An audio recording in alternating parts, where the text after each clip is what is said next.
So we have a problem from DataLemur which says factorial formula. It is an easy problem. Given a number n, write a formula that returns n factorial. In case you forgot the factorial formula, it is n factorial is equals to n into n minus 1 into n minus 2, so on till 1. For example, 5 factorial is 5 times 4 times 3 times 2 times 1 equals 120. So we would return 120. Assume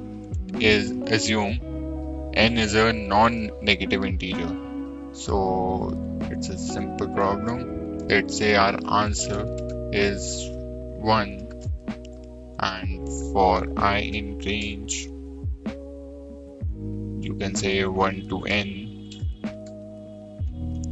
or let's say n minus 1, sorry, n plus 1, because we have to move till n is also included in the calculation of that factorial. So we have to multiply the answer iteratively with itself and the ith number, and then we return the answer. I think this should work. Works. If we submit it, is it accepted? Yes, it is accepted.